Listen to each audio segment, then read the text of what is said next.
ses nombreuses statuettes en image des êtres humains, des animaux sauvages rares, ce sculpteur en compagnie de ses apprentis explique l'historique de son métier. Depuis des générations, nous les grands-pères étaient forgerons. Mon grand-père était forgeron de Samori, au temps de Samori. Après, chaque moment, il y a l'inspiration pour le travail. Et après, le moment de mon père est venu, eux, ils étaient en bijouterie.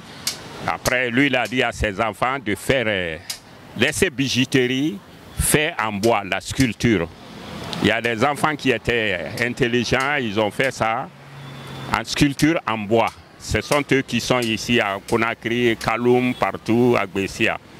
Alors, nous sommes une famille sidimée de sculpture, la famille. Après moi, en notre temps, nous on a vu l'ivoire, on faisait l'ivoire dans de l'éléphant et il y a eu l'interdiction de ça. Bon, et grâce à moi aussi j'ai commencé, au lieu de les autres faire en bois, je faisais en bois mais j'ai créé en faisant en ciment. Et c'est ça que je suis dans ça aujourd'hui. Et avec toute l'aventure, les voyages que j'ai fait, c'est toujours en bois et le ciment. Si cet homme de métier utilisait le bois comme la matière principale pour fabriquer ses œuvres, aujourd'hui il le fait avec le ciment et autres matières. La première fois c'était en bois. Mais après maintenant, actuellement moi je fais en ciment. Et on fabrique d'abord le squelette en bois, en ciment. En fer, on soude d'abord avec en fer, parce que si on attache le fer, avec le moment de soulever, ça va détacher dedans. Vaut mieux de souder, on soude, après on met le ciment. Actuellement, on travaille avec ciment, fer, ciment, et après la finition, peinture, c'est tout. Il décrit que les Guinéens commencent à s'intéresser à ses œuvres grâce aux travaux qu'il a réalisés dans la capitale Conakry et certaines autres villes. Les Guinéens commencent à comprendre, hein, parce que grâce à les petits travaux que j'ai faits dans les villages, c'est-à-dire les ressortissants de tel village qui s'y douent, ils peuvent appeler pour embellir leur ville.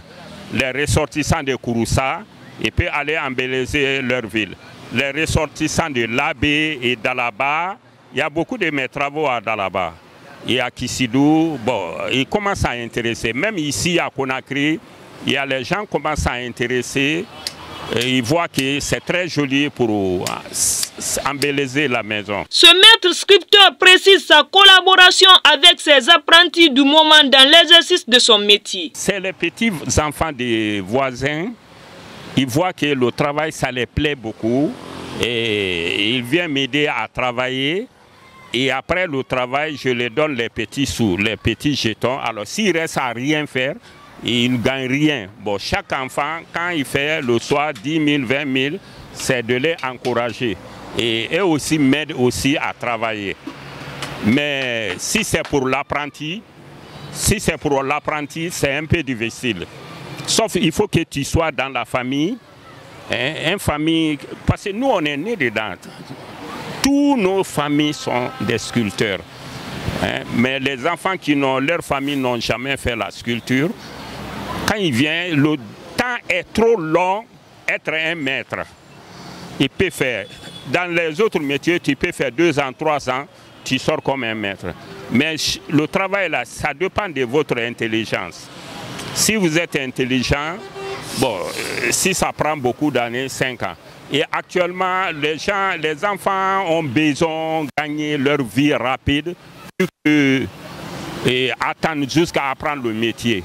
En nos temps, nous, on avait l'amour des métiers. Les œuvres de la sculpture ont une importance capitale dans l'embellissement des lieux publics et des espaces privés.